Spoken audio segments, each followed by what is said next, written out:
As it turns out, an Iranian by the name of Shahram Amiri. He was a scientist. He was executed by the country of Iran on Wednesday. He was hanged because they said he was an American spy.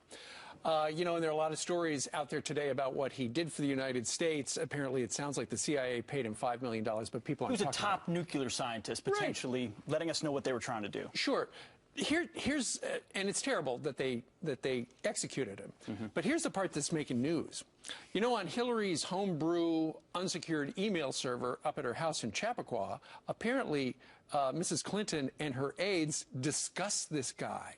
They referred to him as our friend. Our friend has to be given a way out. Our person won't be able to do anything anyway. If he has to leave, so be it. So his name as our friend was on this unsecured email server for anybody who could hack into it to see. No, that's right. They were using clearly coded language. They didn't mention him by name. I can break that code, our friend. Of course, but it means they knew that it was sensitive. They knew what they were talking about could have otherwise been interpreted. So she's saying, you should trust me because I did everything right in the emails. Well, guess what? He trusted her, and she put in emails, our friend, or her aides did, and she knew about those emails and passed them along on her unsecured server, and now he's no longer alive. That's right. Well, and Senator Tom Cotton, who knows a little bit about national security, Iran, and dealing with our enemies, was asked about this, her judgment as it pertains to this case, and this is what he had to say.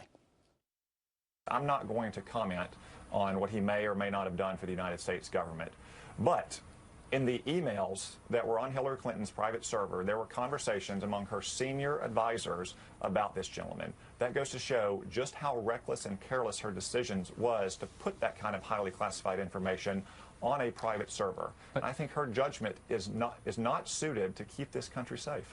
The people we rely on to do dangerous and difficult things for us rely on one thing from us: that we will not reveal their identity and not be reckless with what the dangerous things they're doing for us. That's the national security implications of a private server that's unsecured. That's why we look at a guy like Snowden and say, he's not a hero, he's a traitor. He put lives at risk, and you can get people killed when you do that. And we don't know that this had any impact on it. We just know